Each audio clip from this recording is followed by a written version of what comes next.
Welcome to Comedy Night at the Library 2020. I am Olivia Ho, arts correspondent with the Straits Times.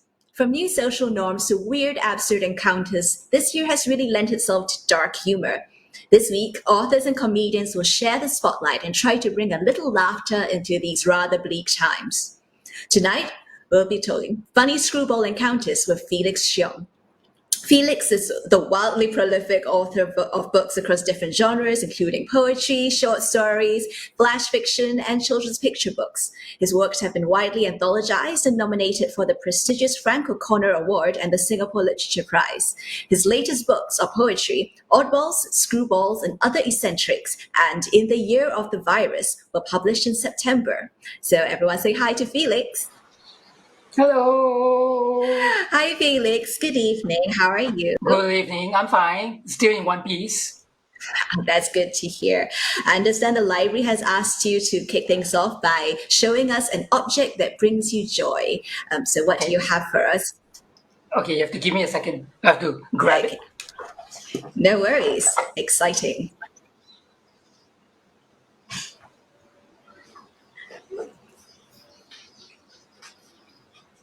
I wonder what he's looking for. Here she is. Meow Meow, say Hello. hello to the world. This is Meow Meow. Hi, Meow Meow. Isn't she lovely?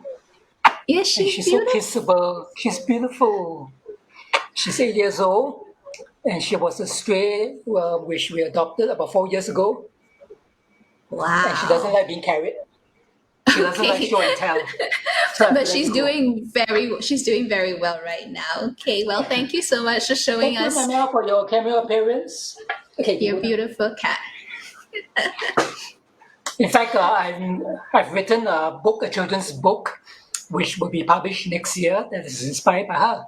And it's titled A Busy Day for Meow Meow. Okay, well, we all look forward to that very much. Well, but speaking of books that you have published recently, you've been wildly prolific. You've got Oddballs, Screwballs, and Other Eccentrics coming out. No, it's already out. And I think we have a music video, actually, of some of the poems in the book.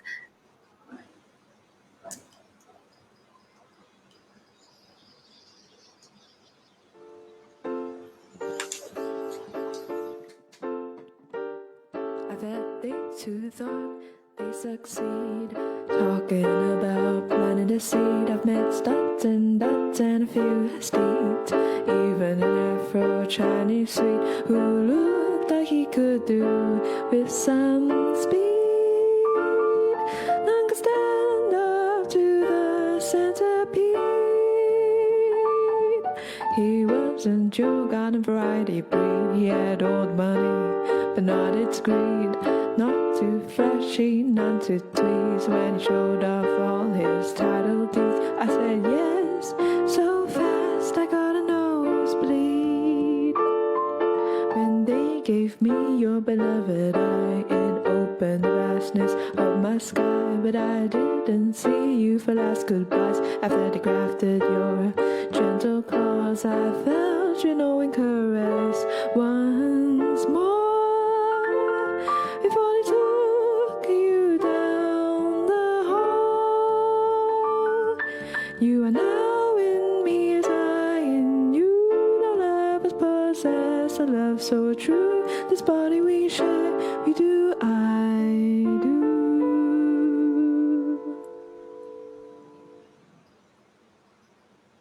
So that was a clip from Oddballs, Screwballs, and Other Eccentrics, written by Felix Cheong, illustrated by Cheryl Charlie Tan, and sung by up-and-coming artist Rachel W.yen.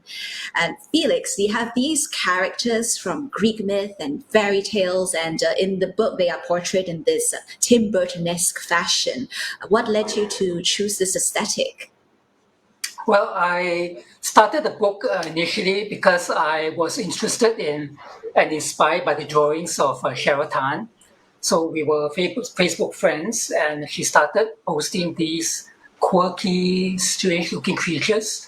And instantly, I found affinity with these creatures. It seemed as though the creatures were talking to me, and kind of digging into my past and my backstory. And because I used to be an oddball myself, so I pretty much identify with them. So over time, over the past, we worked on it for about 5 months, 6 months, all during the circuit breaker.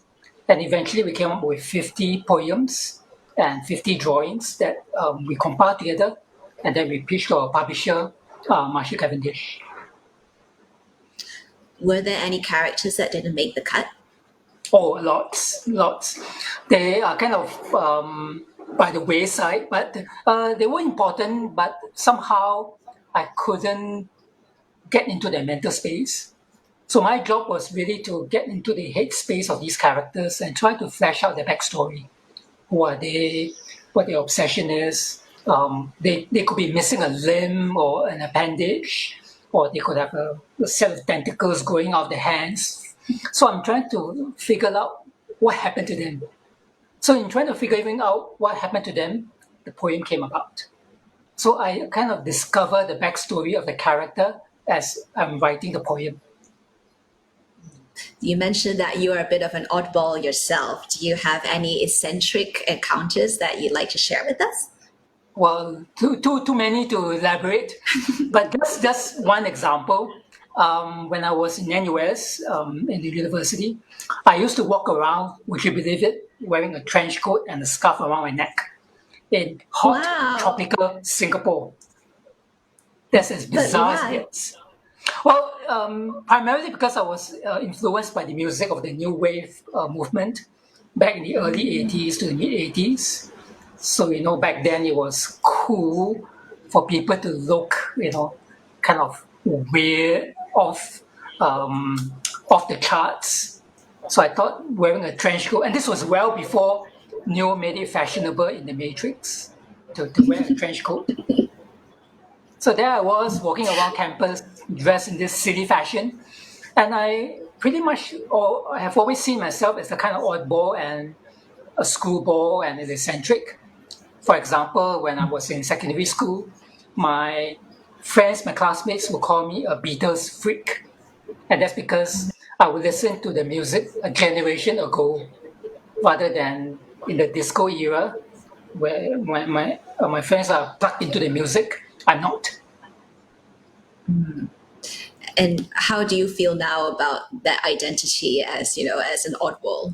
Have you embraced it? Well, I suppose I still pretty much feel like an oddball. So something of your past still remains with you. So that's why I could identify and create these characters that seem to be kind of on the fringe of society, never fitting in, marginalized, like a square peg in a round hole. I've always been that. Okay.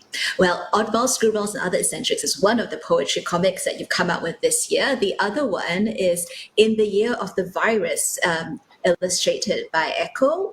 And I understand you did that during the pandemic itself. So I think we have some images from the graphic novel that we can share with the audience.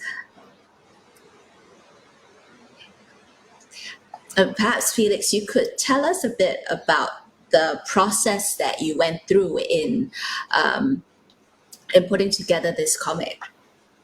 Well, I started writing a series of poems first and posting them on Facebook about my reactions to the pandemic.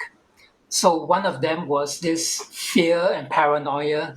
If you remember the initial few weeks when the pandemic hit Singapore, and we started counting the numbers, and day by day, the Straits Times will report, 20 people infected, 25 people infected, how many community cases, and so on. So the sense of paranoia, the sense of something apocalyptic about to break onto our shores kind of took hold of me, and I started writing a few poems. And over a few months, I decided there's a possibility of putting this into a book form, but I don't have enough poems for a full collection. So what do I do? And I wanted to always make poetry accessible to the public. So it's not something esoteric, it's not something that's very highbrow and ivory tower, but something that should be accessible to most people.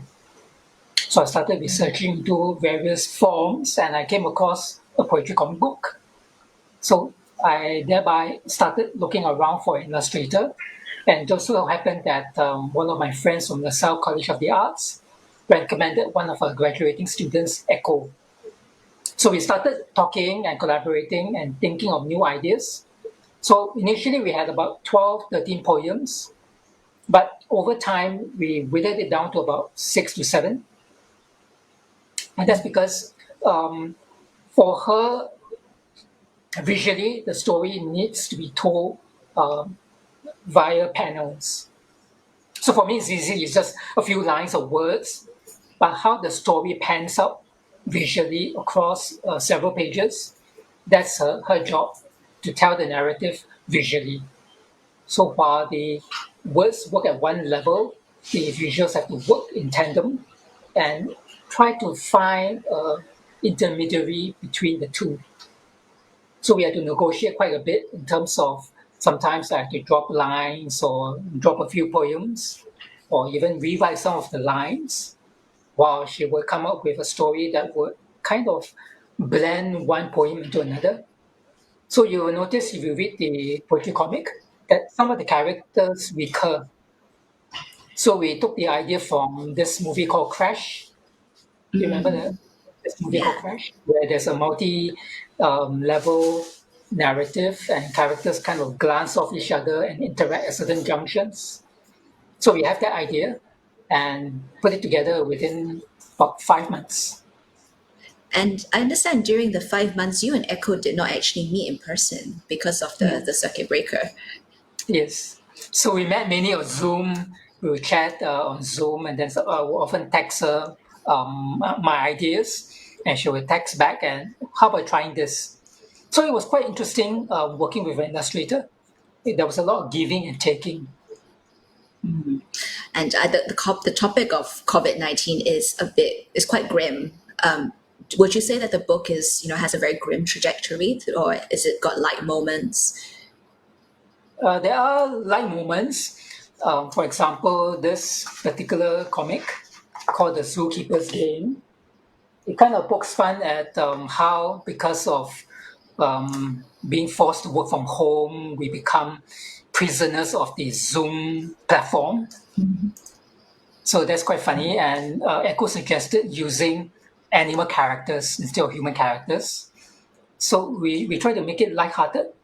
And then towards the end, we wanted to end the book on an optimistic note. So we came up with something that inspires a kind of hope for the future.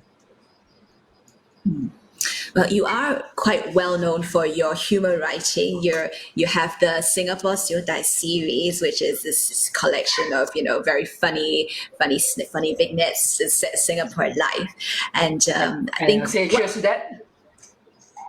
what does comedy mean to you? Well, comedy means different things at different levels.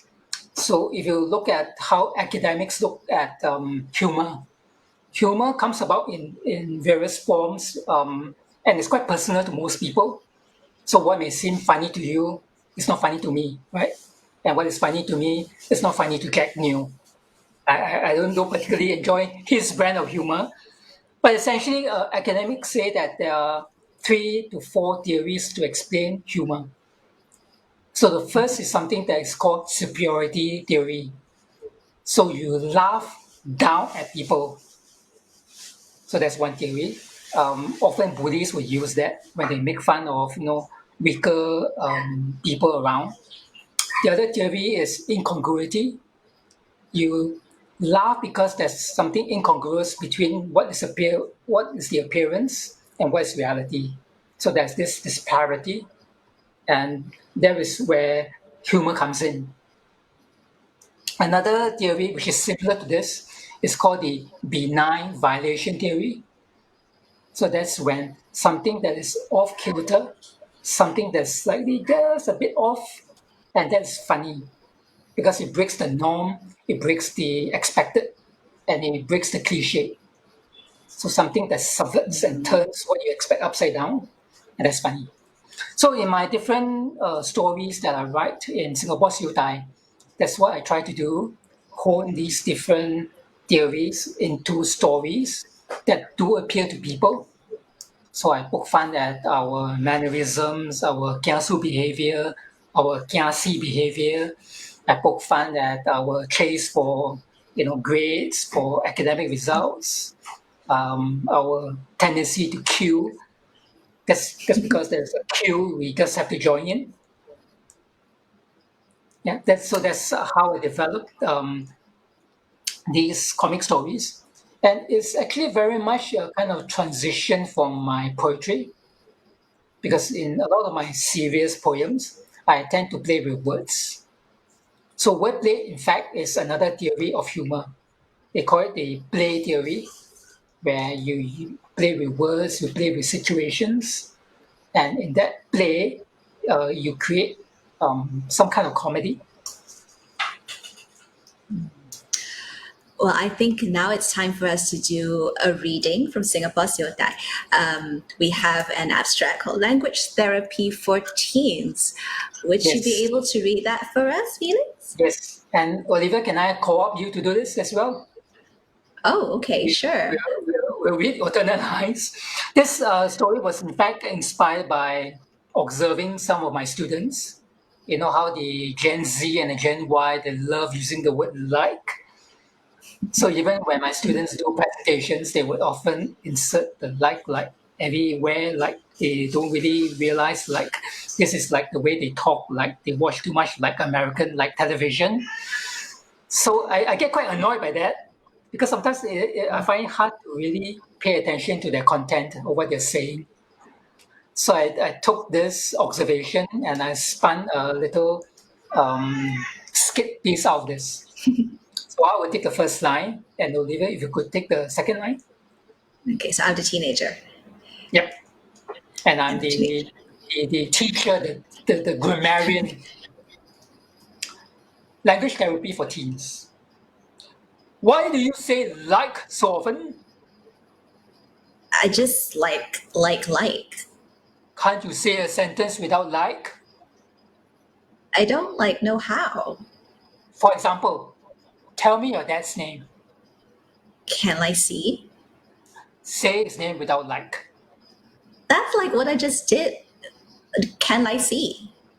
Not can like see, can see. But can see is my dad.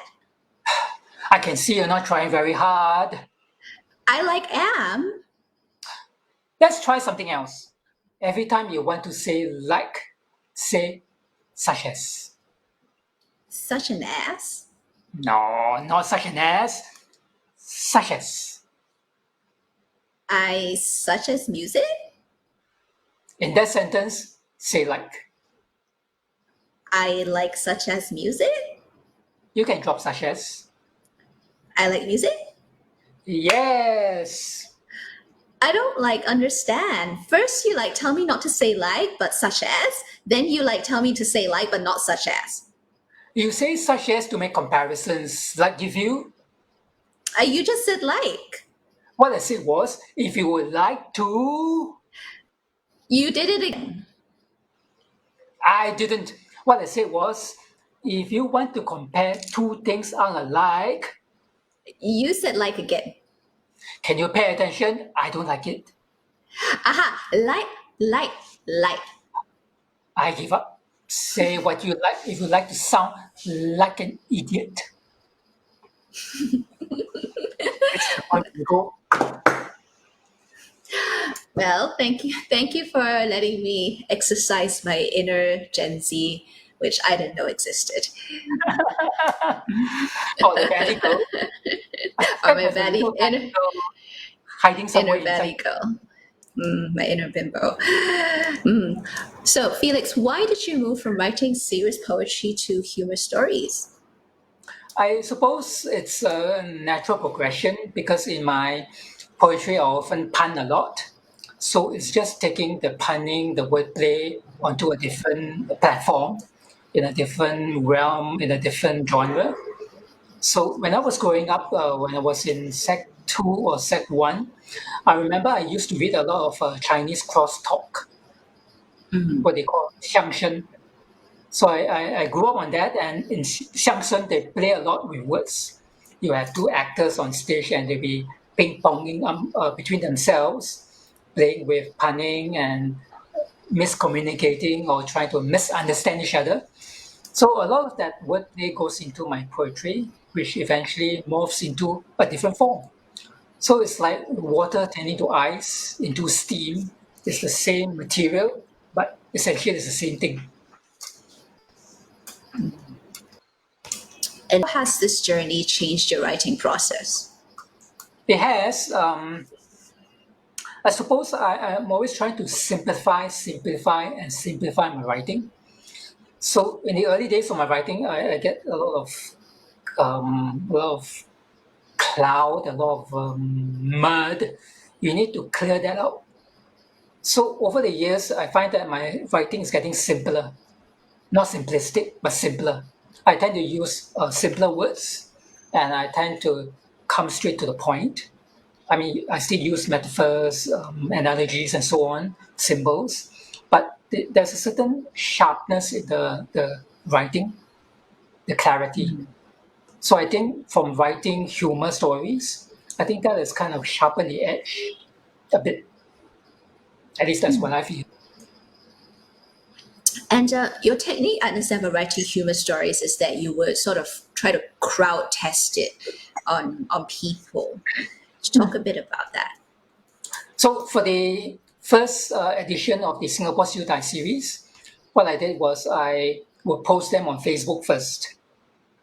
So I set myself the task between 2013 to 2014.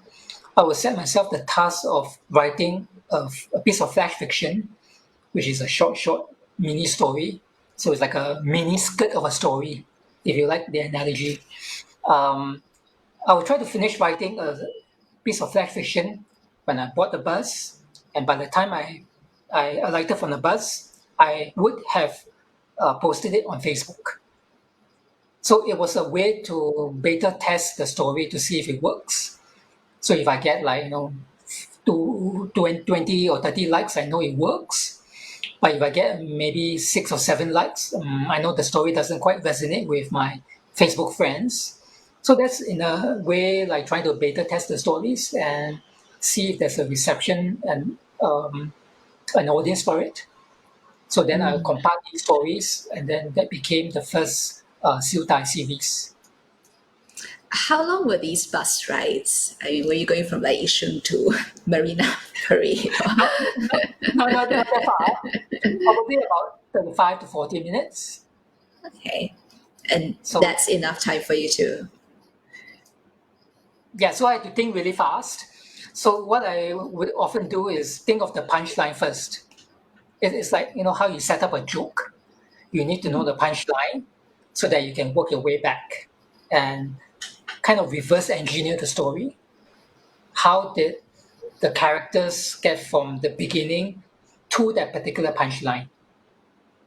So it's a way of trying to funnel the story. So think of it as trying to funnel the story right to its punchline, the tip, and that's when it hits, and that's when people okay. So in doing so, you have to learn how to do a twist. So a lot of the stories in Siu-Dai have a little twist. I think even in this Oddballs series of poems, some of the stories do have a little twist at the end. I see. And you're one of the most prolific writers that I know. And during the pandemic, you were epically productive. Could you talk a bit about, besides these 2 books that you published, what else have you been working on? Well, during the pandemic, I also work on this, which is a children's picture book published by the National Gallery. So it's quite fun because it has a little 10-gram puzzle thing at the back. So you can pull out the 10-gram pieces. Ta-da! And then the story is about how this child character doesn't quite understand why artists would draw squares and instead of a circle for people's head. So it's breaking art down to shapes and getting the child reader to understand that all forms can be broken down, simplified into shapes. So whether it's a parallelogram or triangle, a square, it can be kind of whittled down to just 7 key shapes. So the story is interactive. As you are going through the story, you're invited to create the tangram characters and the tangram creatures using the pieces that are given to you. So that's one. Then I had the opportunity to work on 2 books as an editor. So the first is this, which is Letter to My Son. So I got 20 contributors to write letters, very personal letters, heartfelt letters to their son, describing their journey as a father or becoming a father, and also offering words of advice about love, about money, about managing time, about managing work to their son. And finally, I also managed to compile this. It's co-edited with Anita Devi Pillai. It's a collection of love stories from various writers, such as Mira Chad, Elaine Chew, Linda Collins, and so on. So that was also compiled. I think we finished editing it in early September, and it went to print, and it's now out in the bookshops. Wow. Do you ever experience writer's block or editor's block? Well, I always believe that you experience writer's block only because you don't know what to say or you don't know how to say it. So what I often do is I just leave the manuscript aside and I just do something else. I'll do yoga, I would play with my cat, I would read a book, go out for a walk. So whatever it takes to take your mind away, because that's how creativity works, you have to leave it aside. Let it kind of ferment for a while, like wine, like chou tofu, it needs to ferment. You want the essence, yes, let it ferment, and so that the flavor will come out. So whenever people say, oh, I have writer's block, I would say, maybe you're not doing enough to unblock yourself. So you might try, for example, what we call automatic writing. Have you done it before? I have not. So what have you produced through this automatic writing technique? Well, it's a way to, it's like clearing a clog in your pipes. I see. You need to keep flushing water down so that it can be unclogged. So you flush the block using words. So you keep pulling words out of you until a whole chain of words come out. So I think that's how creativity begets creativity. It's very surrealist. It's a surrealist writing technique, isn't it? Yes, very much. Yeah, cool. And what would you say you have learned about yourself through your very long writing journey? That I'm actually not a very funny person. Oh no, surely not. Well, I may write funny things, but I have a certain way of looking at the world because I often believe that a writer needs to have not just talent, but also skill and a particular insight into the world. So I guess that's where I come in as a writer in offering my particular or peculiar perspective. Okay. So any artist or any writer worth his salt would offer you that. And that's the base minimum that he or she should be able to provide you.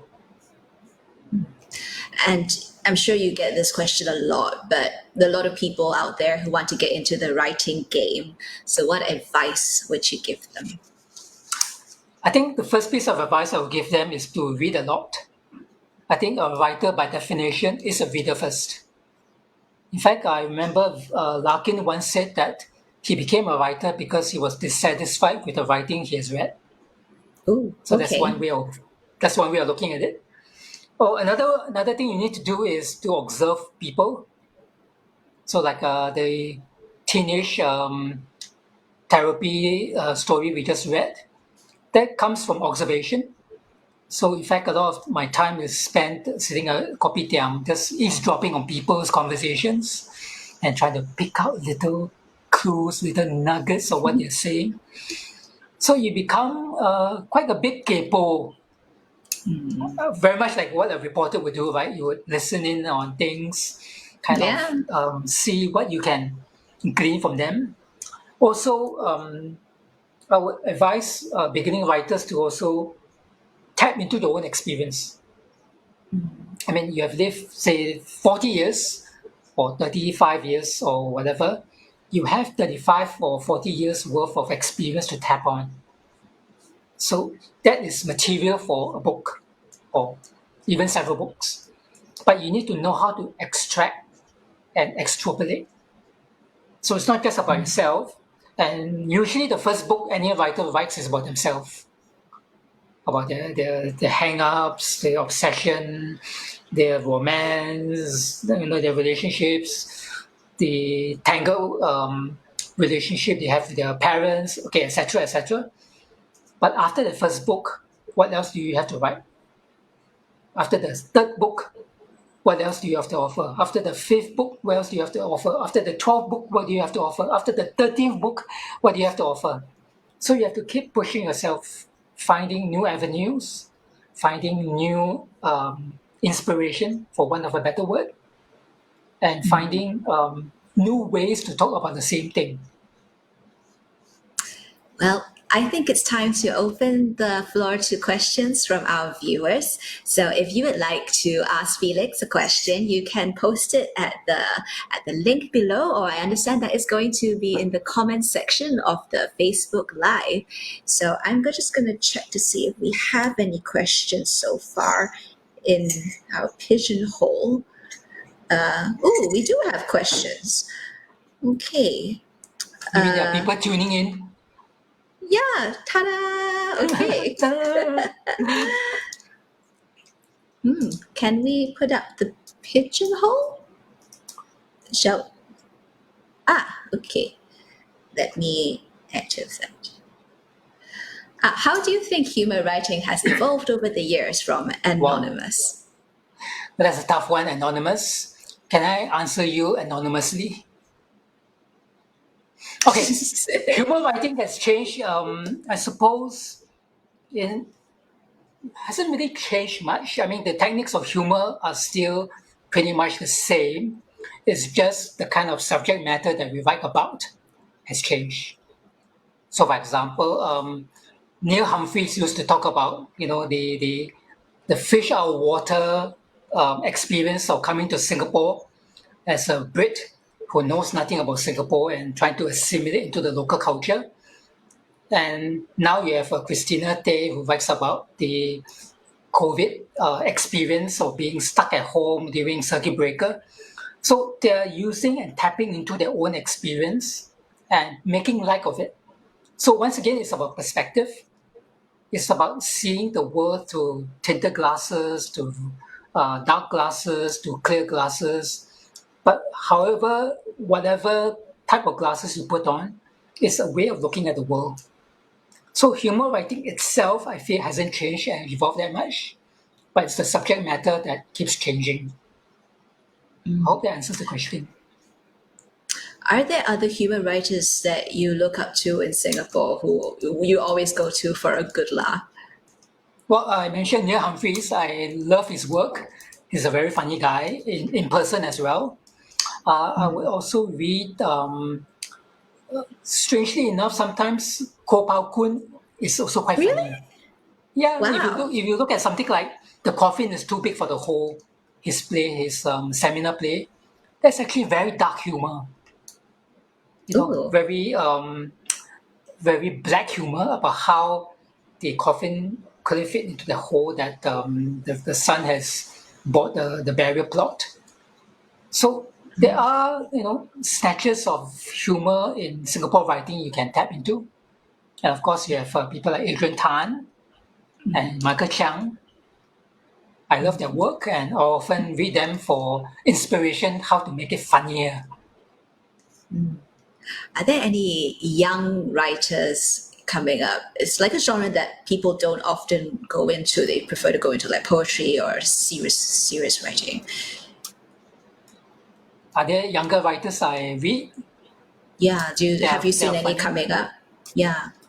Well, the chap who wrote Harry Bin Potter, Oh, Sofian Hakim. Sofian Hakim.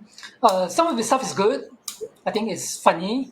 It parodies the Harry Potter series. I think it's quite funny, and he offers a particular insight, drawing from the Harry Potter series, but he reflects on the local scene. I think that's also funny. Okay, so shout out to Sufian. We have more questions. So, what does it take to write funny, and how does that differ from writing other genres? That's from May. Thank you, May. Um, First, you need to have some kind of funny bone, and you need to have a kind of fringe perspective of the world. I'm not sure whether that makes sense to you, but you have to be like a outsider always looking in. Because if you're too much inside the box, you can't think out of it. So you have to be often looking at the world from outside in rather than inside out. I don't know if that makes sense, but that's how humor comes about. It often comes about when you look at things from a slightly skewed point of view. So it can be, for example, taking an ordinary experience, and this is how I often turn some of my own experience into funny stories in Singapore's Udai. For example, I'm sure you've had the experience of waiting for a cab by the curb, and then somebody cuts in front of you and grabs the first cab that comes along. It Right? happens. It happens. It happens, and quite often as well. So how do you turn that into a story? How do you make it funny? So for example, in my story, Taxi Woes #1, what I did was I had the character called Mrs. K.S. Tan. KS, of course, stands for Kiasu. And she wants to play this game of one-upmanship with this couple who cut in front of her. So she walked 10 meters ahead of the couple, and the couple, not happy about it, they walk 10 meters in front of her, and they keep cutting in front of each other until Mrs. K.S. Tan walks her way home. She didn't need to take a taxi at all. So it's about Okay. putting an ordinary situation to its logical conclusion or its funny limit and exaggerate. I think a lot of, if you listen closely to a lot of stand-up comedians, that's what they do. They exaggerate a lot. Something from their life or something that happens to a friend's life, take the nugget of it and then blow it up. And we have quite a technical question here, which is from Tony. Tony would like to know, do you have an example of a punchline and how you reverse engineer it? Wow. Okay, I think if we go back to that story that you and I read, so it's about, if you remember that story, language therapy for teens. So the punchline I wanted was that the teacher himself couldn't help but use the word like. So even though he's against the student using the word like anywhere and everywhere he likes, but the teacher himself is also guilty of it because there are several meanings of like. Alike, unalike, like as in you love something or prefer something, like as a means to compare two things. So that is the end point, the end game for that particular story. So how do I start that? So I worked my way back and I created a little story flow so that it leads me to that particular end point, the punchline. So you have to think through what you want to achieve at the end of it and then work your way back. Okay, we have a question about the current pandemic situation. It sounded like you were extremely productive during this period, which you were. Did it influence you to create in any way? I think it was the only way to keep sane during the circuit breaker. Otherwise, I would just be, I need to be out there, I need to be attending a play, I need to be doing this, I need to be doing that. So I suppose for me, the solace is in writing. And in fact, I've also written a play, an opera, a libretto for an opera, which will be staged as a video. It's actually being shot as a video and will be released probably end of January. It is about the pandemic. It's about a social distancing enforcer who is very finicky about measuring out. You must keep one distance from that person. Not if not, I'll fine you. You must wear a mask. Don't be a sovereign. If not, I will fine you. You must do this. You must do that. So this person who is very finicky about rules and regulations, she has the rules and regulations come back to haunt and bite her, because during the circuit breaker, no one is allowed to visit people in the nursing home, but her mother is dying. So she can't visit her mother for one last look before she passes away. So it's about the irony of being too finicky about rules and the effects it has on us. I feel like this might be the world's first opera about a safe distancing ambassador. It could be. Yeah. Be. Well, all the things that come out of this pandemic, who knew? Yes. Okay, we have a question from TJ. Is there a certain structure to comedy writing? Do you have a vault of puns? Like a vault? Oh, vote.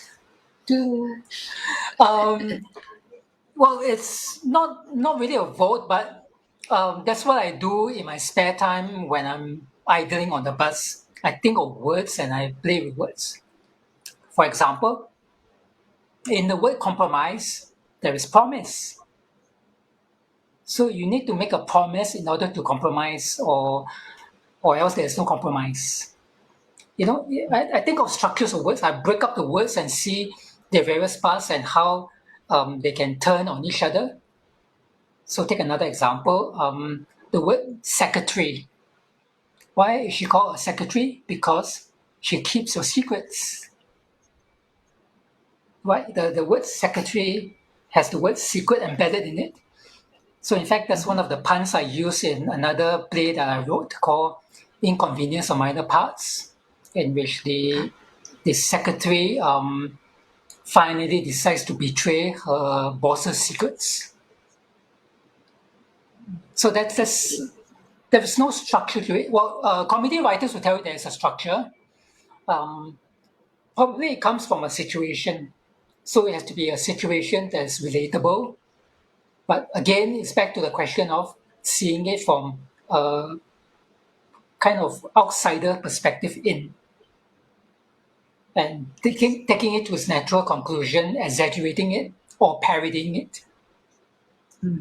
So you have you don't write out a plan for your jokes or an order. Not that kind of plan. I do have an idea what I want to do with a particular story or a particular poem, but I don't write it as a set of rules per se. So it's about being familiar with your own writing style, so that when you want to push, say, a certain point of view or push a pun, you know how to get the effect. Okay. We have a question that I think is quite difficult. Do you both have a favorite humor writer? You can go first. Well, in my younger days, I used to read a lot of Douglas Adams. Of course. From whom I learned that the meaning of life is 42, right? Yes, the answer to life, the universe, and everything. Yeah. Yep. So that's one of my favorites. Also, Roald Dahl. I think he's actually very funny. He's very funny, but very grim man, but very funny on the page. Yeah. So And if you know me by now, my humor tends to turn a little dark. I yeah, think yeah. it's the influence of Monty Python. Oh, Monty Python. Which is your favorite Monty Python sketch or movie? The Argument Clinic. Okay. Have you seen that For one? the No, I haven't. For the viewers out there who may not be as familiar with Monty Python, could you run us through what the Argument Clinic is about? Well, it's essentially this man who wants to buy an argument, and he drops in on this clinic. He pays a certain amount, and he enters a room, and the man inside there is just there to argue with him. That's it. So whatever proposition you say, he will counter it by saying, "No, you're not. Yes, you are. No, you're not." So it goes on and on for quite a bit until time runs up. So you pay a certain Which amount to argue for a which certain period. is That's so odd because I mean the first rule that you learn in improvising is that you should never say no, right? But this Yep. whole thing is just about saying no. So it's Yes. kind of amazing that that works. It's kind of Wow. turning that argument on its head. And that's the reason why I love them, because they take some of the tropes of comedy, then they flip it around. Some of it is corny, of course, but most of it works. Well, I want to say that my favorite humor writers are Terry Pratchett, the author of Discworld, such a great satirist. I actually quite like Dickens. Dickens can be really funny at times. Charles Dickens, he has a great sense of comic timing. And I think recently, one of the funny books that I read recently was Lauren Ho's Last Tank Standing. It's about a 33-year-old Singaporean lawyer who is single and needs to get married before her family disowns her or her ovaries die. Yeah, no, so it's got some really relatable moments that I'm not a lawyer, but very, very identifiable for the young Singaporean woman, I think. And yeah, Well, do just you to have any add, other? I do have others. During my NUS days, I used to read a lot of Joseph Heller, who wrote Catch Okay, 22, and of course Kurt Vonnegut. carbonic, of course. Yeah. And did that? How does that influence your writing now? It's that the greenness, the ironic humor, the black comedy. I think that has a profound effect on the way I write. So we have a question here from Justin. You mentioned about how different kinds of humor appeal to different people. Do you think about how your writing might offend certain people, and does that worry you? It's a tough question. That is a tough one. Can I skip? Yeah. No, I'm kidding. You're afraid you offend certain people. Yeah, just in time. Just in time. Okay. Yes, there are certain topics that I will skip. Although I have parodied politicians in my Singapore Siu Tai story, but there is this very fine line of not parodying them to the point that you get a lawyer's letter. So Okay. it's a very fine line. But where's the line? Where's the line?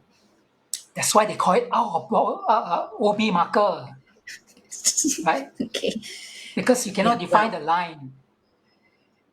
I suppose we So must edge away from this. yeah. Yes, I think humor can offend people because if it is not told in the right way, it can be offensive. And also, people who don't appreciate that brand of humor may think, "Oh, you're just being corny. This is not good enough for me." But humor, as I said earlier, by definition, appeals to different people. So, what is funny to me may not be funny to you. It's a very personal taste. So the best I can do is write the way I think is best and I think is funny, and I put it out for the world to judge. So if they buy it, it's funny. If they don't buy it, it's not. Is there anything that you wouldn't touch besides the political issue, like any topics that are like sacred cows for you? Previously there were, but with Oddballs and Screwballs and Other Eccentrics, I've tackled a few what I thought were previously taboo topics, like for example anorexia, self-harm. I kind of parodied a bit of that and wrote about these characters who are anorexic and who suffer parental abuse. So I think, in fact, this book has been quite liberating for me. It opens up and allows me to tap into areas and topics that I wouldn't touch with a 10-foot pole previously because I deemed them as too sensitive. So I think That's cool. go on. Yeah. I mean, these are very difficult, dark issues. So how does one even go about writing about them in a lighthearted way? Um, I suppose you have to find a kind of self-deprecating humor, as it were, in order to write about them. So, for example, the story here about anorexia, the poem here about anorexia, this character talks about how she's now good enough to looks good enough for the camera, but her heart is slowly going under. So I suppose this is the one titled "The See-Through Girl." Could I just read it just Sure. quickly? The See-Through Girl. I'm paid well to be a nude model, since artists love sketching my bones and muscles. I'm paid well to sprawl on the table, for doctors to poke me with their scalpel. Just from not eating many weeks over, I become this thing of instant wonder. I finally look good enough for the camera, though my heart is slowly going under. So And in poems like this, do you think how do you think humor might be a way to sort of make people feel better about difficult situations, or even heal, or just have something to identify with? it's a way to humor's a way for the writer to address a particular issue and tell people to, hey, look at this closely.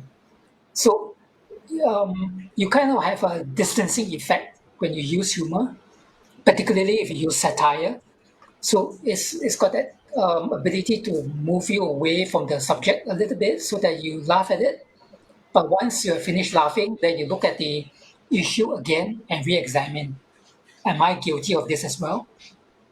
Have I treated people who are, say, anorexic inconsiderately? Okay, well, thank you for sharing that. We have a question from Kenny Chan. Hello, Kenny. Hi, Kenny. Hi, Kenny. Kenny from Kinokuniya. Is music part of your writing? Yes, I think particularly with Oddballs, Screwballs, and Other Eccentrics, there's a musicality. So I'm going back to a more rhythmic way of writing poetry rather than free form. I kind of constricted myself to a regular meter. So I think it's part of the music that I grew up with, from the Beatles to Bruce Springsteen to Bob Dylan to Billy Joel. All these people have an effect on the way I write. So the musicality of the words, the lines, the rhythms. And we have a question from Christina Tay, who is one of the authors that we will be featuring later this week. So she says, thanks for the shout out. Are there real life funny people or stage comedians that you derive inspiration from? I would suppose people like John Cleese is funny. I think Kuma is very funny. Just looking at him raises a chuckle. Whatever he says, even if it's impromptu, it's quite funny. and he has this very self-deprecating humor, and he's quite an equal opportunity humorist. He jokes about anything and everything under the sun. And it's a bit like Teflon. Nothing really sticks on him. So no matter how you criticize him, it doesn't stick on him. So I think I'm still trying to develop that Teflon ability. Very, very valuable ability to have in these polarizing times, I think. A question from June: why did you want to be a writer? Well, I wanted to be a writer since I was 13 or 14. I think I wanted to be a writer because I think initially it was this will to see my name in print. There's a certain amount of, what's the word for it? Ego involved in this. But over time, it's also about vindication of what you have to say to the world. By getting published, you do have something to say to the world, something to offer to the world. So to be a writer is also about having a particular insight. Once you don't have the insight anymore, you should keep quiet. Zip up. Don't say anything. Do you have a muse? I have several muses. I'm a cat. You have meow meow. Well, the idea of a muse, I think it's kind of arcade idea. Yes, some of my love poems did have a muse, but it's always that the trigger for the creativity to flow. So it's like what's the word for it? It's like a turning point. So it could be a person, it could be an issue, it could be a book, it could be an article from the newspaper. So all these various things could be muses, as long as that serves the writing and it drives the writing. I think it is as valid a muse as any person. Is there one thing, absolute thing, that can kill humor writing from Anonymous? I think it would be anonymously writing questions like that. Oh no. Kidding. Okay, AI. I think AI writing would be what would kill human writing.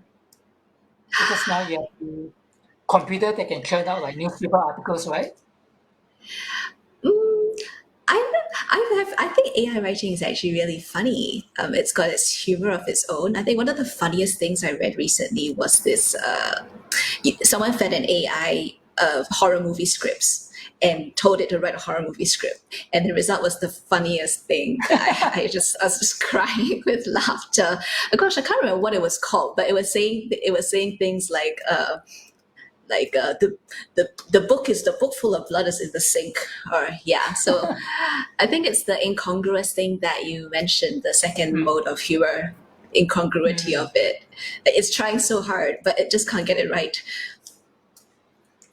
So I suppose it is funny, but I think it's unintentionally funny. Yeah, it's unintentional. I think intent could kill humor quite well. Yeah. So what can kill humor is also trying to be too earnest about it. I think if you're too earnest, like, I really want to make it funny, I really, you sweat blood, tears over it, then, it's no longer worth the effort. It's got to be, you have to take it with that, a bit of that la-di-da attitude. Play with it, don't be too serious about it. Yes, you have to be serious about the writing, but the humor has to come off effortlessly. You need to put in effort to make it look effortless. If that makes sense. I think that makes sense. On this humor killing note, I think we have run out of time for questions. I do have one last question for you, which is, you have written in so many genres and you've experimented with so many things like poetry and comics, poetry and song. Is there a medium that you haven't touched that you would want to try in the future? Well, it would be a novel.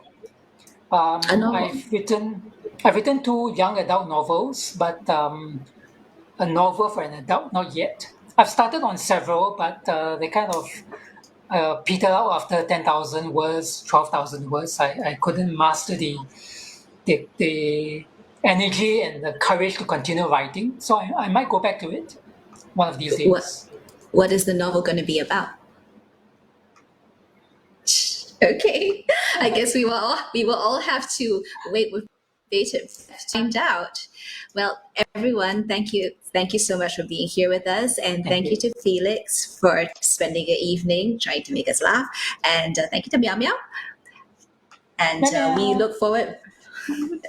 We look forward to seeing what you have next in store for us. So thanks, Felix. Thank you, Olivia.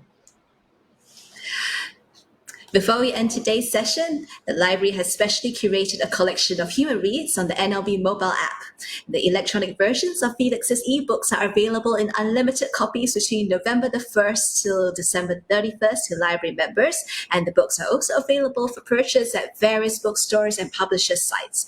Do share your feedback via the survey link listed in the comment section below. And tell us what you like about the event week and who and what you would like to see in future programs. So, see you all back here on Wednesday at 7 p.m. with Christina Tay, soprano and the author of Diary of a Former Covidiot. She's going to be talking about alleged COVID-19 humor. So thank you for being with us and have a pleasant evening.